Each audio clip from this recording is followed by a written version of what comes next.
Here's how you make some awesome loaf bread from the same recipes you would use to do Dutch oven. It's very nice.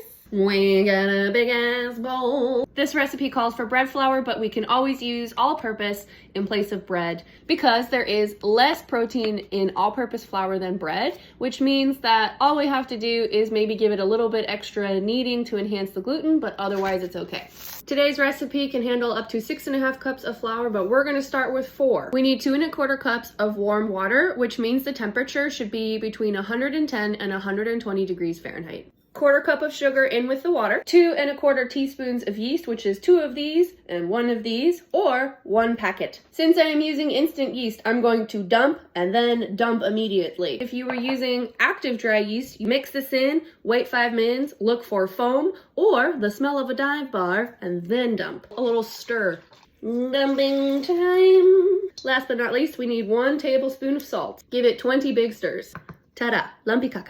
To get us to the right consistency of the dough, we're going to do 1/4 cup of flour and then 20 big stirs. 4 1/4, 4 1/2, 4 3/4, 5 cups. For me, at 5 1/4 cups of flour, we're going to switch to spatulas. A spatulette is a scoop from the bottom, flip your spatula, and punch. Do 20 of those. The reason we add flour incrementally is for 2 reasons. Number 1, the number 1 mistake I see new bakers and experienced bakers do alike is add too much flour, which makes your dough really stiff and the output is very dry. Thus, adding it incrementally helps you avoid accidentally putting in too much flour. The second reason is because this is super wet and mentally quite taxing to touch. Thus, we use our friend spatulette. Bonus reason, we're developing the gluten, which is going to save us time while we manually knead later. Another 1/4 cup, this time 10 spatulettes. I give you a shaggy dough.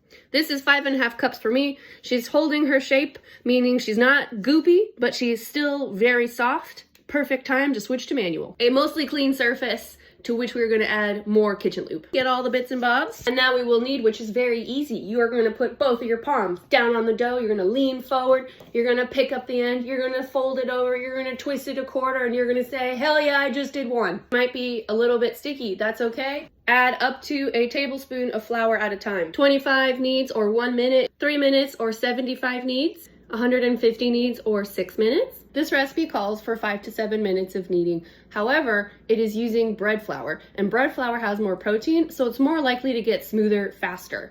Since I'm using all-purpose, I'm going to add on another 2 minutes of kneading to help develop the gluten. After 8 minutes or 200 kneads, she's very nice and springy.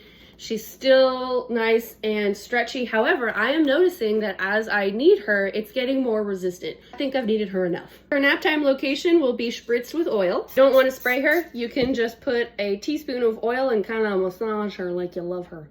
Don't look. Cover and let sit for 1 hour in a warm, meaning not cold, location. Look, she's so much bigger. I am mostly a non-violent person until it comes to the moment I get to do this. It's so satisfying. Because of the oil on the dough, we probably don't need any flour, but if it helps you mentally, get into sprinkling. This makes 2 loaves, so cut her roughly in half. It's a very pleasing texture. We have both of our vehicles. Holding it over the dough, and I'm just gonna pat it until it's roughly the right size, grand. Then my pats start going in these directions. Thus, a rectangle is formed. Because we have worked the gluten, which is basically the structure of the bread, to hold all the little bubbles that the yeast is creating.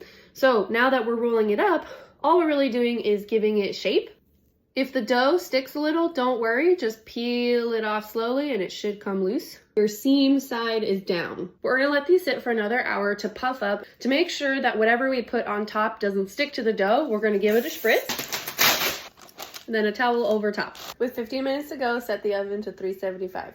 Good luck, my friends. See you in 30 to 35 minutes. This is mine after 30 minutes. They clearly need a little bit more time. Good morning. Did somebody forget to video the end of that? Yes, they did. Mine ended up being in for 35 to 40 minutes. If you don't like the pale top, totally hear you. Brush it with some butter. It will look a little glossier. Love that.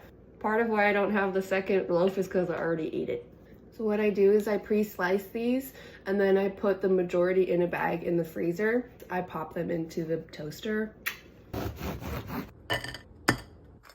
Cheers.